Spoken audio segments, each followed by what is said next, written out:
Nossa proposta hoje é pensar sobre um povo bom. São 3 temas.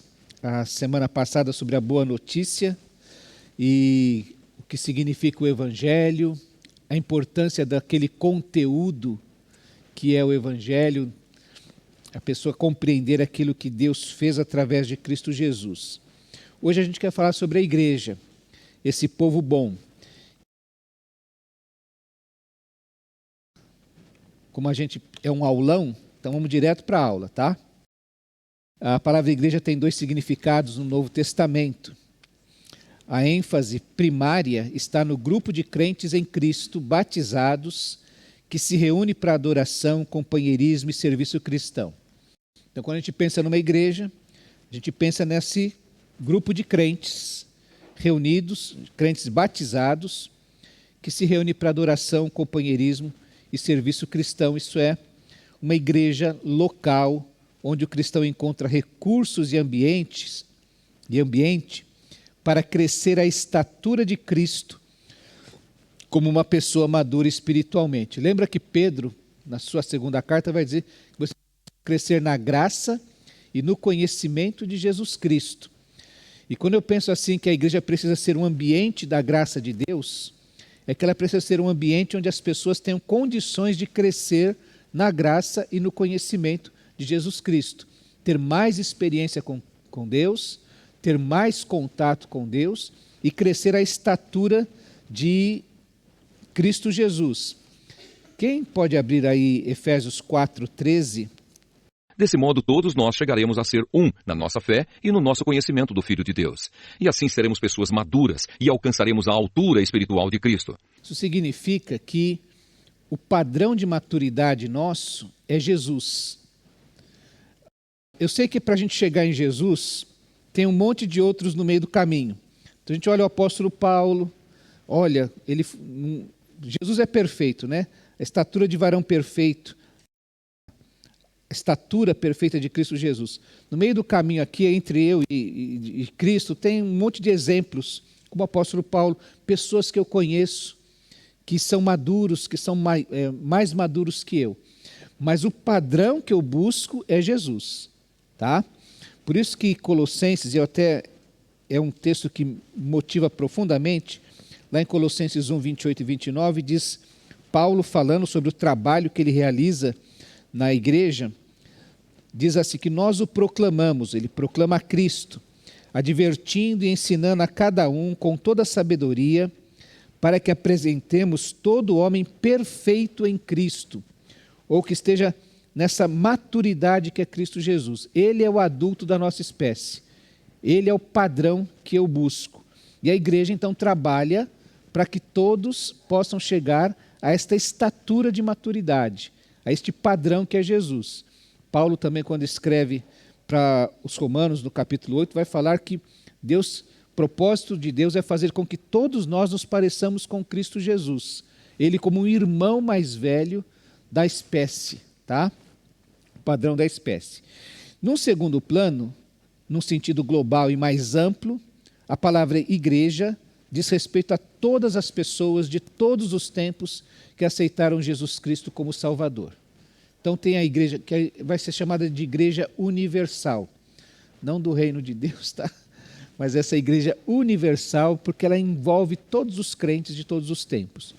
Mas numa maneira primária, sempre igreja está dizendo essa igreja local, que se reúne junto, que se cuida um do outro.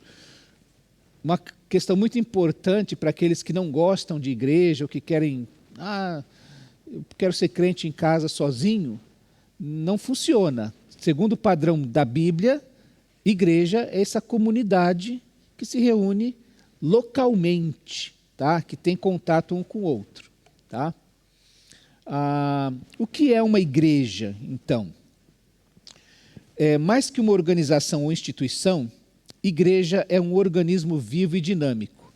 Ela é uma organização, ela é uma instituição, mas ela é mais que isso. Ela é um organismo vivo. A gente sabe também que todo organismo é organizado. A gente fala de um organismo, mas o organismo é um negócio, uma organização complexa, Então a igreja tem essas duas características, a gente precisa compreender isso. Vem do grego eclesia, que significa chamados para fora. Igreja, então, é o corpo de Cristo, é o corpo místico de Cristo. Não tem um formato de um braço, de uma perna, de uma cabeça, de uma orelha, mas esse corpo de pessoas que estão reunidas e que manifestam a presença de Cristo no mundo. Ou então, igreja é o corpo místico de Cristo na face da terra, ou seja, aqueles que foram chamados. Uma comparação linda e extraordinária é feita com o povo de Israel, que foi chamado para fora do Egito. Assim nós, a igreja, somos chamados para fora do poder do pecado. Bem que vem a gente vai falar sobre o reino. E a gente precisa compreender que existe um império das trevas, o reino de Satanás, que se opõe ao reino de Deus, e que nós somos chamados, resgatados, comprados. Resgatado foi pago o preço para que a gente fosse liberto deste império das trevas. Fomos chamados para fora disso, para agora viver debaixo do reino do Filho, do seu amor, como diz a carta aos Colossenses. Eu vou falando, vocês podem perguntar, tá? Fiquem à vontade aí. Quanto mais vocês perguntarem, melhor ainda. Igreja é um grupo de companheirismo. Esse desejo que nós temos grande, assim, de sermos aceitos, de termos gente ao nosso lado. Quando Paulo escreve a carta aos Romanos, ele, no final, lá no último capítulo, ele relata tanta gente. Ele escreve nominalmente, fulano amado, fulano que trabalhou comigo, e ele vai mostrando assim uma série de afetos com aquelas pessoas. E ele chama alguns de companheiros. Epafrodito, quando ele escreve aos Filipenses, ele diz que ele é meu companheiro de luta. É gente que está do lado, né? Hoje, quando a gente vai fazer uma ficha, as pessoas não perguntam mais se é marido ou esposa, companheiro ou a companheira, né? Pegou mais essa ideia de vocês agora têm um consórcio entre vocês estão juntos, né? Essa expressão pegou muito essa ideia. Então, esse grupo de companheirismo em que as pessoas perseveram e se sustentam juntas. Quem pode abrir Atos 2,42?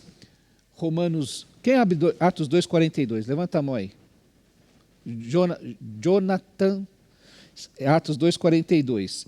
Romanos 12,10. Elke. Efésios 2,19. Irmão Nelson. Então, essa igreja, esse grupo de companheirismo, Atos 2,42 diz que... E todos continuavam firmes, seguindo os ensinamentos dos apóstolos, vivendo em amor cristão, partindo pão juntos e fazendo orações. Vamos lembrar que essa Atos está descrevendo aquela igreja que existia ali em Jerusalém, que você vai lendo aí outros textos, você vai descobrir que é chamada de igreja primitiva, a primeira igreja que existiu. Eles se dedicavam, eles perseveravam nas orações, no partir do pão, nessa comunhão. Então, igreja é isso. Por isso, de novo, quando você se afasta disso, você deixa de perseverar, você não está sendo igreja, né? Isso significa que eles têm comunhão e amam-se mutuamente como membros de uma mesma família, a família de Deus. Romanos 12,10 diz... Amem uns aos outros com o amor de irmãos em Cristo e se esforcem para tratar uns aos outros com respeito. Então, isso é uma prescrição. A gente deve se amar uns aos outros e se preferir uns aos outros. Tá? E Efésios 2,19... Portanto, vocês, os não-judeus, não são mais estrangeiros nem visitantes. Agora vocês são cidadãos que pertencem ao povo de Deus e são membros da família dele. Então, Paulo ali está falando que, e ele está fazendo uma alusão ao templo de Jerusalém, que tinha um muro de separação, até onde podiam entrar os gentios, os que não eram judeus, eles podiam chegar até aquele muro, e dali em diante só os que eram judeus podiam passar. Por isso que ele fala do muro de separação, que esse muro que separava os gentios dos judeus foi derrubado com o sacrifício de Cristo. E agora os judeus que se consideravam povo de Deus e família de Deus, agora são família junto com os gentios, não tem mais muro de separação. Todos agora são concidadãos dos céus e membros da família de Deus. Talvez esse seja aquilo que o sacrifício de Cristo, que o evangelho de Cristo, a grande novidade é que nós nos tornamos família de Deus. É um privilégio que Ele trouxe para nós. Vou pedir Colossenses 1,18. Quem pode abrir?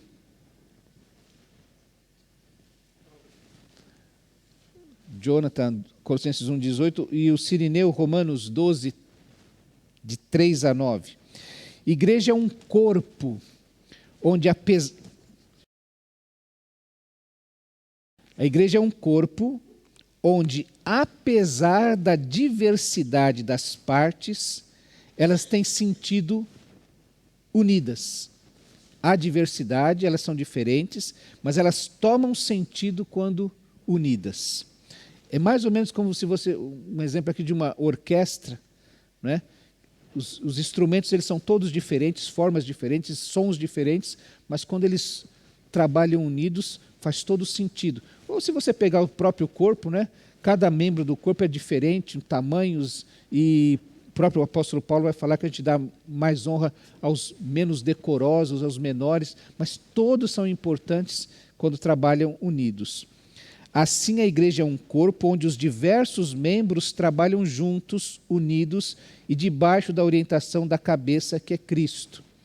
Igreja, então, tem um cabeça que é Cristo e todos nós somos chamados para trabalhar juntos.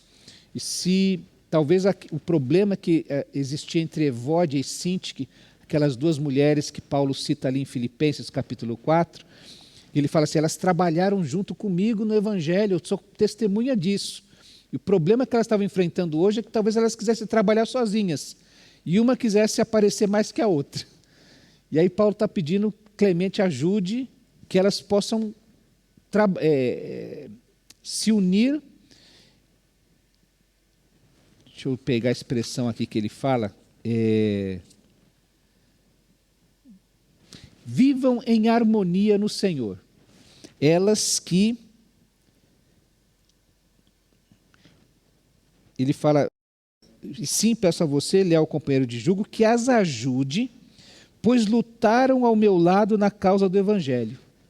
Então, pessoas que lutaram pela causa do Evangelho precisam agora, nesse momento, aprender a viver em harmonia. Tá?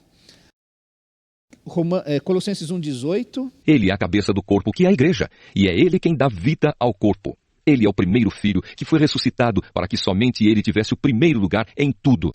Quem é a cabeça da igreja? Quem? Cristo. Não é o pastor, certo? Não é a diretoria estatutária, não é o conselho gestor, não é o corpo diaconal, é Jesus. E todos precisam buscar saber o que é que o cabeça quer da igreja, tá? Então, isso é um desafio, porque às vezes as pessoas chegam para o pastor, tem que acontecer isso na igreja, tinha que ser desse jeito. Tal. Irmão, ia ser muito fácil, muito melhor para mim se eu mandasse e acontecesse. Só que não funciona assim. A gente precisa criar esse sentimento, essa compreensão de que nós somos um corpo. E o que é que Deus está pedindo para nós? Ele vai trabalhar através de pastores, de líderes, de presbíteros, a gente vai ver essas coisas depois, mas a gente tem que entender assim, a igreja é de Jesus, não é de ninguém. Embora todos nós sejamos responsáveis pela igreja. Tá? Romanos 12, 3 a 9. Por causa da bondade de Deus para comigo, me chamando para ser apóstolo, eu digo a todos vocês que não se achem melhores do que realmente são. Pelo contrário, pensem com humildade a respeito de vocês mesmos, e cada um julgue a si mesmo conforme a fé que Deus lhe deu. Porque assim como em um só corpo temos muitas partes, e todas elas têm funções diferentes, assim também nós, embora sejamos muitos, somos um só corpo por estarmos unidos com Cristo.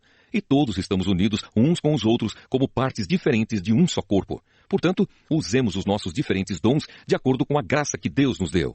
Se o dom que recebemos é o de anunciar a mensagem de Deus, façamos isso de acordo com a fé que temos. Se é o dom de servir, então devemos servir. Se é o de ensinar, então ensinemos. Se é o dom de animar os outros, então animemos.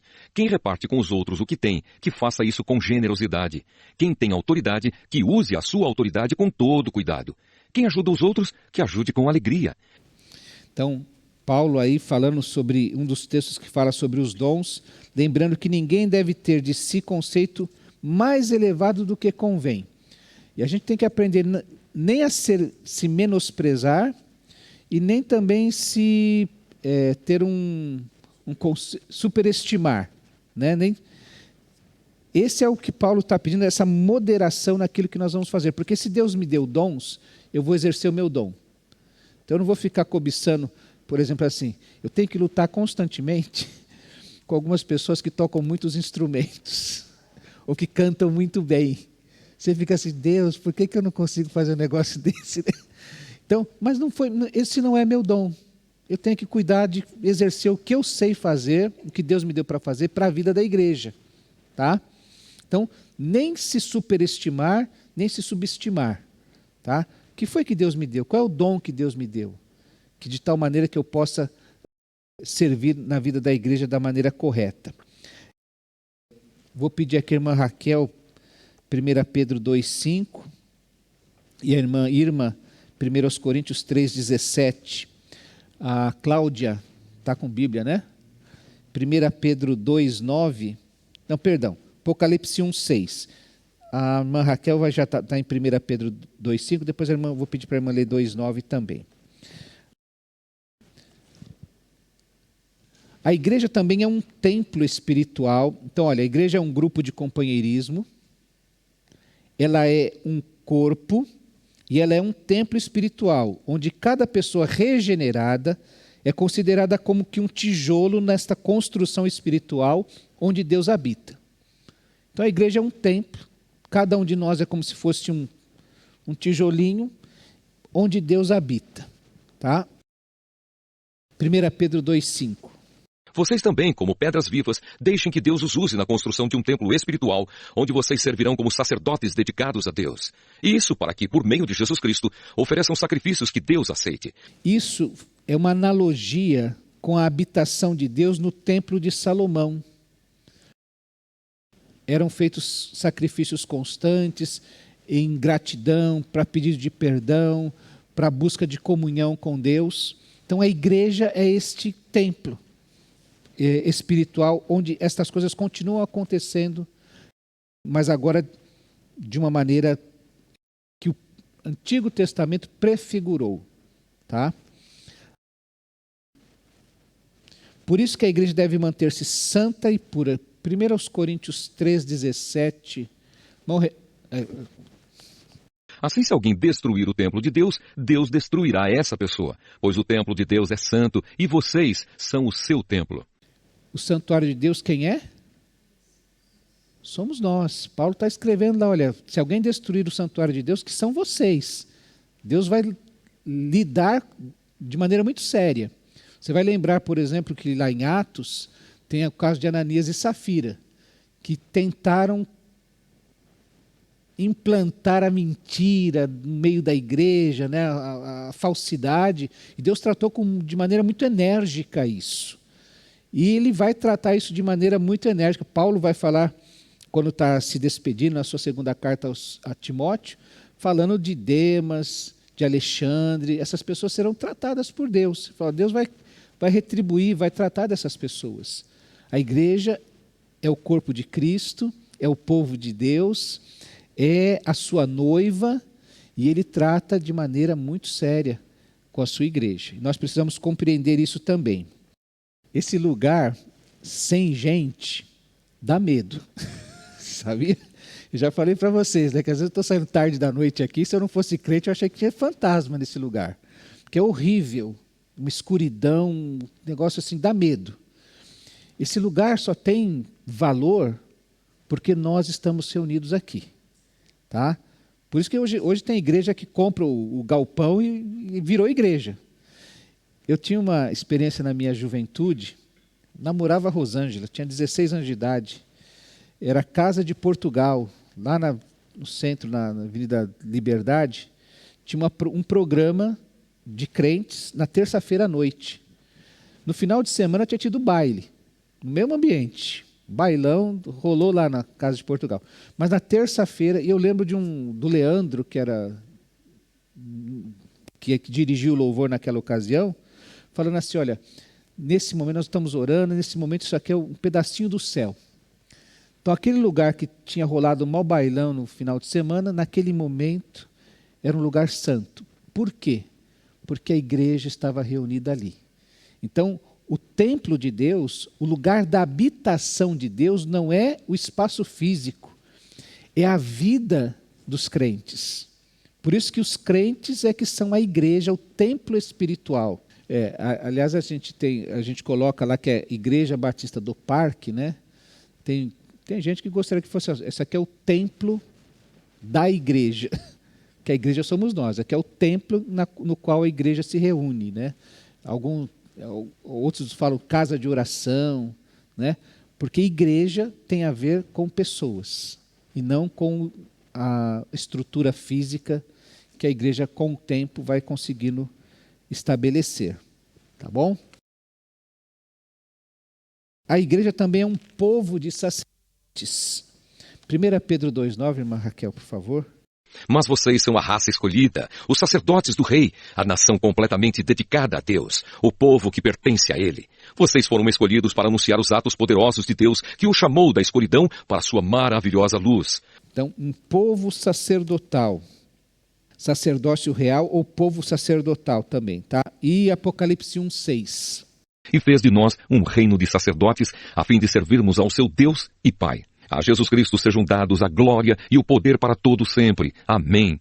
Jesus fez de nós um povo sacerdotal, um povo que intercede, um povo que está sempre na presença de Deus. O sacerdote podia fazer no Antigo Testamento. E assim como os sacerdotes do Antigo Testamento ofereciam sacrifícios a Deus por si e pelo povo, a igreja é formada por cada crente que é um sacerdote a oferecer sacrifícios no templo espiritual. Já foi lido lá 1 Pedro 2,5. Quem abre Hebreus 10:12? Stephanie, lê para nós então, Hebreus 10:12. Porém, Jesus Cristo ofereceu só um sacrifício para tirar pecados, uma oferta que vale para sempre, e depois sentou-se do lado direito de Deus. Isso é Cristo que ofereceu esse sacrifício perfeito para nos tornar sacerdotes. Abre 13:15 e 16. Por isso, por meio de Jesus Cristo, ofereçamos sempre louvor a Deus. Esse louvor é o sacrifício que apresentamos, a oferta que é dada por lábios que confessam a sua fé nele. Não deixem de fazer o bem e de ajudar uns aos outros, pois são esses os sacrifícios que agradam a Deus. Então, sacrifícios de louvor e sacrifícios de boas obras. O cristão foi chamado para fazer boas obras. A gente não é crente porque faz boas obras, mas a gente faz boas obras porque é crente. Espera-se que o crente manifeste a sua comunhão com Deus, mostrando ao mundo através das suas obras que ele nasceu de novo. E através do sacrifício de uma vida dedicada. Romanos 12:2 diz que não se amoldem ao padrão deste mundo, mas transformem-se pela renovação da sua mente, para que sejam capazes de experimentar e comprovar a boa, agradável e perfeita vontade de Deus. Igreja, ela é diferente do mundo. Tá? Ela foi chamada para ser diferente do mundo. Ela foi chamada para fora deste império das trevas, desse mundo que jaz no maligno. Tá? E as metáforas, então, utilizadas para a igreja na Bíblia, são, em sua maioria, de unidades compostas. Então, nós não vamos conferir todos os textos, mas nós já vimos aqui que a igreja é comparada a um corpo. E um corpo tem muitos membros, diversos, diferentes. Uma lavoura, onde existem muitas plantas. É uma lavoura, mas com muitas plantas que dão muitos frutos. E às vezes a lavoura tem até árvores diferentes. Uma família, a gente sempre faz aquela analogia, né, que 5 filhos são como os dedos das mãos, né? São todos diferentes. Vêm da mesma mão, mas são todos diferentes. Então, quando pensa numa família, pensa nesses membros, nessa diversidade de pessoas dentro da família. Um edifício de muitas pedras que compõem esse edifício. Um povo, gente para todo lado, nação, geração, sacerdócio, todas essas figuras, essas metáforas para falar da igreja, se remetem a uma unidade composta. Ele é um, mas ela é muito diversa dentro de si. E é por isso que a igreja, ninguém é igreja sozinho. A gente tem que aprender isso. Quando a pessoa fala assim, eu sou igreja. Não, você não é a igreja. A igreja é um grupo de pessoas que andam em companheirismo, que serve, que vive como um corpo, como uma família. O crente sozinho, ele não é igreja. A gente precisa corrigir essa ideia errada que as pessoas têm. Tem todos esses textos que a gente pode conferir em outro momento, tá? Mas vocês conhecem todos esses textos que a gente, inclusive, já leu aqui alguns. Qual é a origem da igreja? Jesus tinha o objetivo de começar uma nova comunidade. Afinal, ele foi rejeitado pela nação judaica. João 1, 11, 12. Quem pode abrir? Esse texto a gente conhece quase de cor. Jonathan. Aquele que é a palavra veio para o seu próprio país, mas o seu povo não o recebeu. Porém, alguns creram nele e o receberam. E a estes ele deu o direito de se tornarem filhos de Deus. Mateus 16, 16 a 18. É o que pode abrir? Mateus 16, 16 a 18. Jesus tinha esse objetivo de começar uma nova comunidade. Ele foi rejeitado pela comunidade da nação judaica de Israel. João 1, 11 e 12. Aquele que é a palavra veio para o seu próprio país, mas o seu povo não o recebeu. Porém, alguns creram nele e o receberam. E a estes ele deu o direito de se tornarem filhos de Deus. Então Jesus veio para o que era seu. Seu significava o povo de Israel. É por isso que ele sai pregando. O primeiro lugar que ele vai pregar é numa sinagoga. Depois ele sai falando ao povo, aos judeus que estavam ali na cidade. E quando aquela mulher Cirofenícia vem pedir para que Jesus faça um milagre por ela, ele disse, olha, eu fui enviado aos filhos de Israel, à nação de Israel. Lembra que ela vai falar assim, ó, mas até os cachorrinhos comem das migalhas que saem da mesa dos filhos? Porque Jesus tinha muito sério que ele tinha que falar com o povo de Israel. Então Jesus deixa aqueles que ele veio, que o rejeitaram, e vai a todo aquele que o receber. E todo aquele que o receber recebe o direito de se tornar filho de Deus. Tá? Então não é todo mundo que é filho de Deus, mas somente os que o recebem têm este direito de se tornar filho de Deus. Eu sei que você vai encontrar alguém que diz assim, não, todo mundo é filho de Deus. Num certo sentido, toda a criação é filho de Deus. Toda a criação. Mas esse tipo de filiação que João está dizendo aqui, que cria um novo relacionamento com Deus, não é todo mundo, é somente aqueles que o recebem. Tá? A igreja faz parte disso. Ele chamou discípulos e deu os princípios normativos dessa nova comunidade. A gente chama o Sermão do Monte como um manifesto de Jesus, principalmente as bem-aventuranças. Quem são os cidadãos do reino de Deus? Quem são os cidadãos que fazem parte da igreja de Jesus Cristo? Desta igreja que é este corpo, que é essa família. E lá em Mateus 5, ele começa dizendo assim, ó, bem-aventurados, ou que feliz que é. Não é que você vai ser feliz. Jesus está fazendo uma afirmação a respeito daqueles que o receberam. Você já é feliz, essa é a maneira como Deus o enxerga. Bem-aventurados os pobres de espírito, porque deles é o reino dos céus. Bem-aventurados os que choram, pois serão consolados.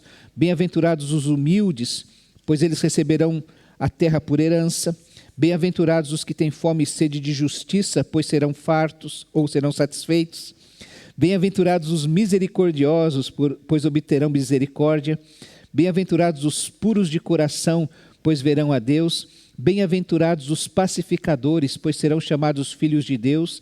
E bem-aventurados os perseguidos por causa da justiça, pois deles é o reino dos céus. Essas são as características do caráter do cidadão do reino. E a igreja surge com essas pessoas Então Jesus chamou seus discípulos e deu os princípios normativos dessa nova comunidade, o jeito, o caráter dessas pessoas. Designou os 12 de seus discípulos como líderes, que são os apóstolos, e chamou esta nova comunidade de igreja, Mateus 16, 16 a 18. Simão Pedro respondeu: O Senhor é o Messias, o Filho do Deus vivo. Jesus afirmou: Simão, filho de João, você é feliz, porque esta verdade não foi revelada a você por nenhum ser humano, mas veio diretamente do meu Pai que está no céu. Portanto, eu lhe digo, você é Pedro, e sobre esta pedra construirei a minha igreja, e nem a morte poderá vencê-la. Jesus chamou essa nova comunidade que ele estava fundando de igreja. Igreja que é fundada sobre esta afirmação de Pedro de que Jesus é o Cristo. Por isso que a gente tem aquela boa notícia. Esse Jesus que é o Cristo, que une toda a história da humanidade, ele é a pedra fundamental da igreja. Ele é a pedra de esquina. Ele é a referência para toda a igreja. Então, o que a gente não pode esquecer? Primeiro, que quem instituiu a igreja foi Jesus. Não é uma ideia humana. A igreja existe porque o pastor quer. Porque é um bom negócio para o pastor. Não. A igreja existe porque Jesus decidiu que o seu povo, os seus discípulos, eles precisariam se reunir em comunidade. Tá? Nós nos tornamos instituição. Hoje tem CNPJ, tem patrimônio, tem um monte de coisa. Porque é um momento histórico nosso, permite que a gente tenha isso. Mas se a gente não pudesse ter também, você sabe que na China o pessoal se reunia nos porões porque eram perseguidos. Quando tinha cortina de ferro ainda na ex-União Soviética, o pessoal se reunia no meio da floresta. Mas a igreja se reunia. Não podia ter prédio, não podia ter nada, mas ela dava um jeito de se reunir, de se encontrar. Porque é uma comunidade local. Tá? E quem instituiu isso foi o próprio Jesus. E desde dos primórdios da igreja primitiva, o povo se reunia todos os dias nas casas, porque eles precisavam se reunir. Jesus é o Senhor da igreja. Então a gente precisa sempre, todo o tempo, especialmente os que lideram a igreja, perguntar se Jesus está sendo o Senhor da igreja. Porque é muito fácil para um líder querer roubar o lugar de Jesus. Tá? Então, é muito importante que a gente faça isso. A igreja está em processo de edificação, com novas pessoas sendo chamadas para fazer parte dela.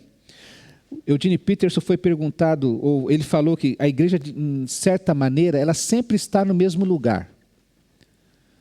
Porque a gente tem a ideia assim, eu já até falei isso aqui, o pastor Roberto pegou a igreja aqui, deixou aqui. Aí veio o pastor Marcos, pegou aqui, largou aqui. Aí veio o pastor Edivaldo, pegou aqui e vai largar ali. Daí vai vir o pastor José, vai pegar aqui.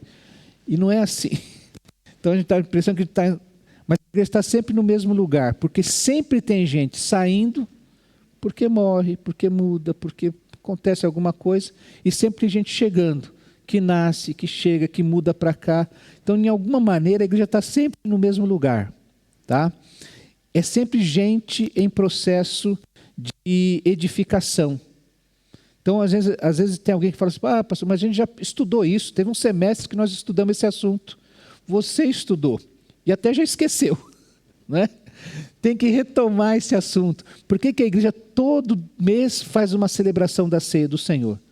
Mas a gente já não sabe que Jesus morreu, derramou sangue, que o pão é o corpo, que os cálices é o vinho, porque a gente precisa lembrar disso constantemente. O ano que vem, quando chegar maio, nós vamos falar de novo sobre família. Chegar o Natal, vamos falar de novo que Jesus nasceu. Então, e o Nicolas vai aprender aquilo que o pai dele já está careca de saber, né, como se fala. Tá? A gente precisa reafirmar essas verdades constantemente. Tá? Porque nós somos sempre pessoas num processo de edificação. A igreja não pode ser destruída porque é de origem humana, de origem divina, perdão. Eu tinha um irmão que a gente tinha que tomar cuidado quando ia convidar ele para orar. Eu gosto muito que os crentes orem durante o culto, né? E às vezes eu chamava essas pessoas para orar. E ele tinha uma oração assim: Senhor, não permite que a tua igreja feche as portas, não permite que... E ele começava a falar tanto problema assim que você ficava preocupado. A igreja vai acabar, porque está acontecendo alguma coisa que a gente não tá sabendo. Porque, né, aviva e não permite que as portas da tua igreja se fechem, não sei o que e tal. Você ficava assustado até, né, do jeito que ele falava. E por mais... Aí tem gente, vão aprovar a lei tal, que vão fechar a igreja. E tem uns crentes que ficam assim desesperados. Não, pode ser que feche a porta, entendeu? Que confisquem, já fizeram isso na história da humanidade. Não é? O pastor Fausto estava contando que não lembro se foi na Polônia, na Ucrânia, eu vou resgatar essa história, mas que quando houve liberdade, o muro de Berlim caiu, eles tiveram liberdade de cultuar novamente, eles voltaram para o templo antigo deles, que o regime comunista tinha enchido o batistério de cimento. Aí uma igreja da Holanda financiou a reforma da igreja, e o primeiro culto que aquela igreja fez quando pôde se reunir naquela igreja foi batizar. A igreja pode, então, confiscar o terreno, virou depósito, encheram de cimento o batistério. A igreja continua existindo. A igreja não vai ser destruída. Porque, como foi dito, o prédio não é a igreja. E quando os crentes foram dispersos, eles continuaram se reunindo escondidos ou no meio das florestas. A igreja não vai ser destruída. Aliás, a coisa mais bonita é quando a gente lê o Apocalipse, a gente estava estudando isso lá na Escola da Caminhada, não é?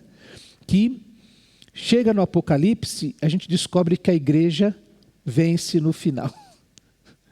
E isso é um grito de esperança, uma mensagem de esperança para a gente. Então, a igreja não pode ser destruída porque é de origem divina. O fundamento da igreja é o próprio Jesus. Quando a gente fala...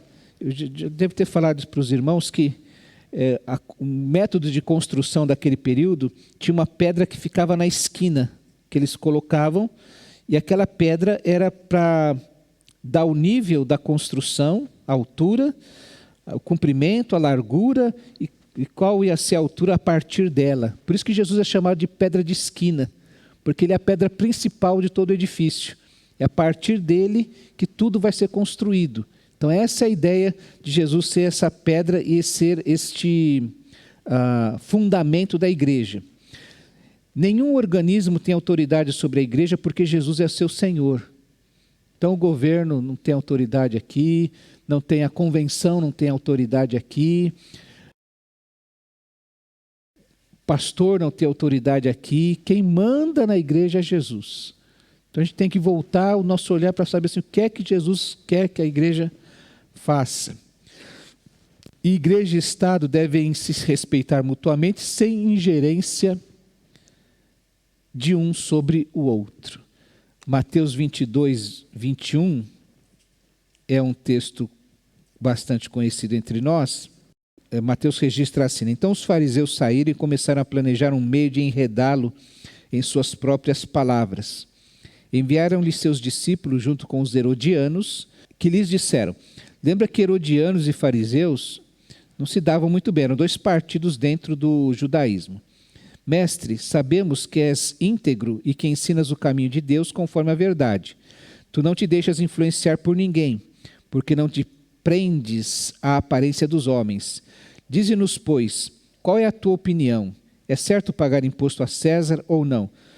César era a personificação de Roma, que havia invadido Israel e cobrava tributo para manter o seu domínio sobre Israel.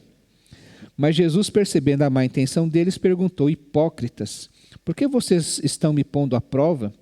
Mostrem-me a moeda usada para pagar o imposto.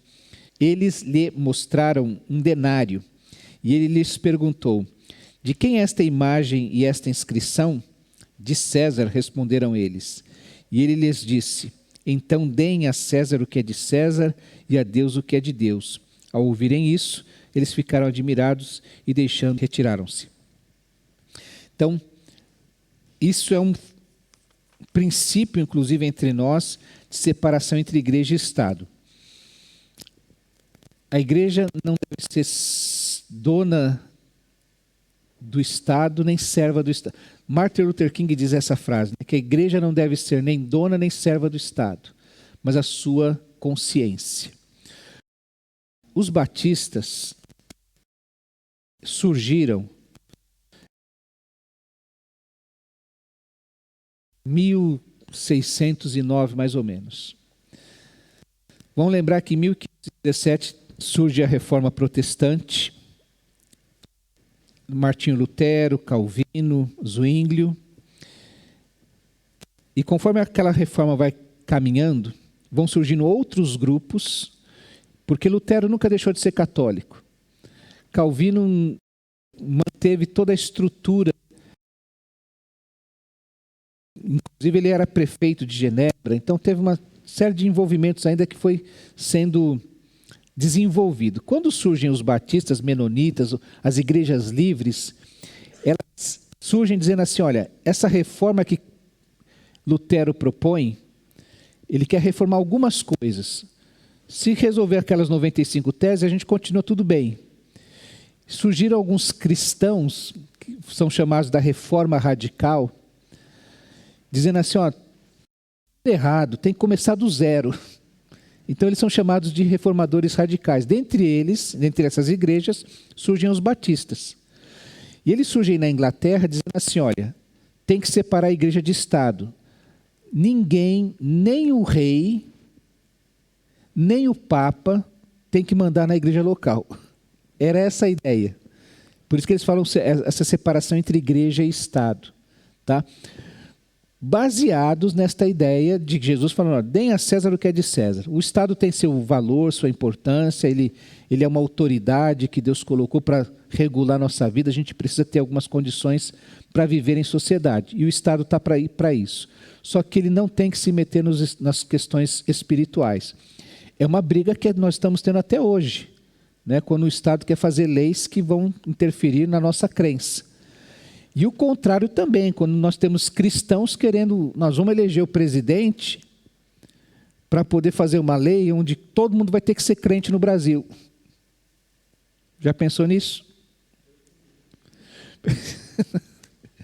Entendeu? Porque isso é uma distorção, é um negócio que está errado, tá erradíssimo. Então, a gente não tem que fazer do Brasil uma grande igreja.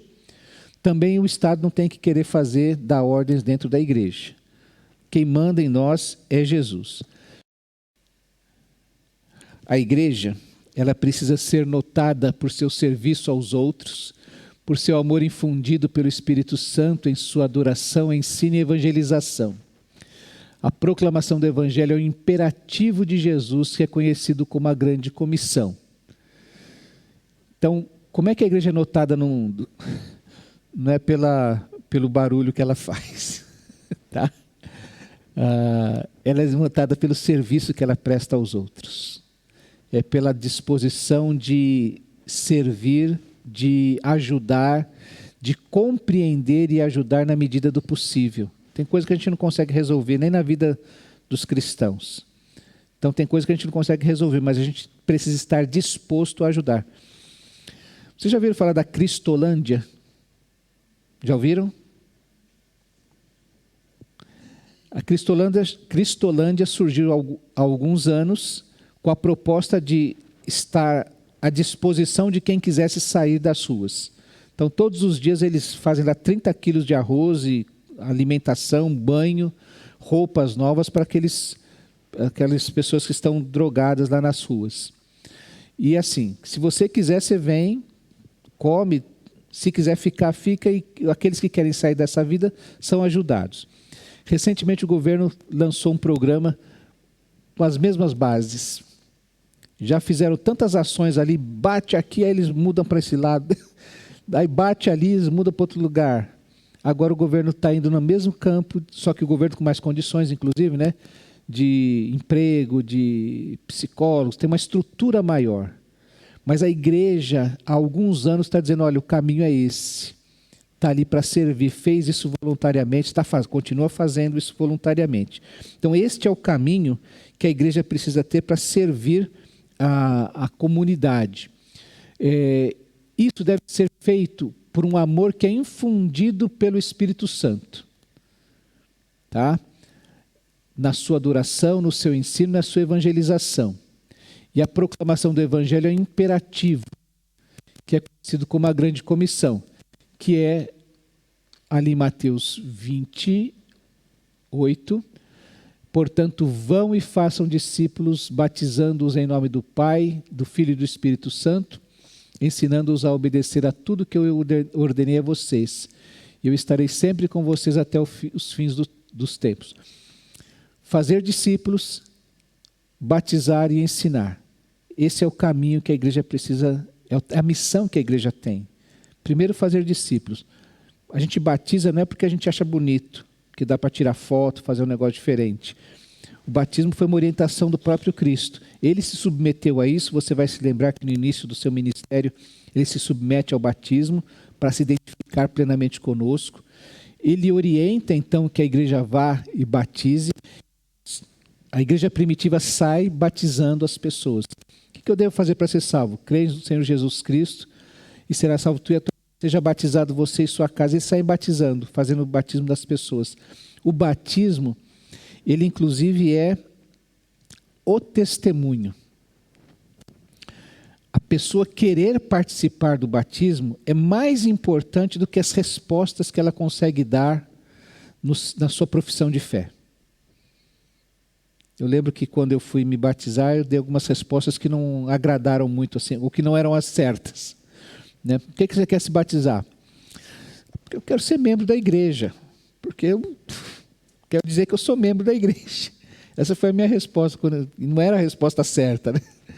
Quero batizar porque Jesus mandou, é uma ordenança de Jesus, né, fazer isso. A minha resposta não foi a certa. Mas eu estava disposto a, diante de todos, falar assim, eu estou me batizando porque agora eu sou crente, porque eu estou seguindo a Jesus. Eu quero encerrar aqui lembrando aquilo que o pastor Cláudio, quando esteve conosco, disse a respeito do certificado de batismo. Quando ele orientou o menino e achou que o menino não estava preparado para se batizar. E aí ele falou, vai se preparar melhor, você se batiza em outra ocasião. E ele disse aqui, ainda bem que o menino tinha um pai muito chato, que foi falar com o pastor. Mas por que não batizar meu filho, né? O menino crente e tal. Aí ele falou, tá bom, vou conversar de novo com ele. Aí quando voltou a falar com o menino, que tinha um PA, né, pré-adolescente por ali, aí ele falou assim, você acredita em Jesus? Que Jesus é Deus? Ele falou, mas é lógico.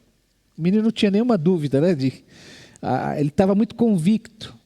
Aí o pastor Cláudio falou, olha, o certificado de batismo, ele não é um diploma de doutorado, né, no cristianismo, mas é o comprovante de inscrição num curso de discipulado com Jesus. Então, é esse o testemunho. E é por isso que a gente batiza, não é uma invenção nossa, mas é uma ordenança de Jesus. A igreja tem 2 ordenanças. Os irmãos sabem quais são? Uma eu entreguei aqui, né, que é o batismo, e a outra é a ceia. Isso constitui a igreja. A igreja existe quando ela celebra a ceia do Senhor e quando ela celebra batismos. Eclesia é uma palavra que vem do ambiente não religioso. Era uma assembleia que era convocada pelo rei, pelo soberano da cidade, para tomar decisões, para decidir coisas na vida da comunidade. Então, a igreja é essa assembleia que se reúne diante do seu rei. No nosso caso, para prestar culto, para ouvir o que ele tem para dizer para a gente. Gente, nós somos um povo, se nós pudermos andar debaixo do senhorio de Cristo, sempre procurando saber o que ele quer que a gente faça, nós vamos ser um povo bom, como aquela igreja primitiva que caiu na graça do povo, que é perseverando na doutrina, na comunhão, no partir do pão, nas orações. O povo percebeu que havia algo de diferente ali. não eram as capacidades dos crentes, mas a presença poderosa do Espírito Santo, movendo os corações, movendo pessoas a vender o que tinham para repartir com todos, manifestando uma mente, uma única mente, uma somente, um só coração, de tal maneira que as pessoas ficavam impressionadas com aquilo que estava acontecendo. O que está acontecendo? Aliás, René Padilha, que disse que o Evangelho é uma ação que exige explicação. Está acontecendo alguma coisa. Por que isso está acontecendo? Por que vocês estão fazendo isso comigo? Por que vocês estão me estendendo a mão? Por que vocês estão estendendo ou insistindo comigo? Como foi para Jesus? Por que, Jesus, você desceu do trono da glória para morrer na cruz? Que história é essa? Que boa notícia é essa?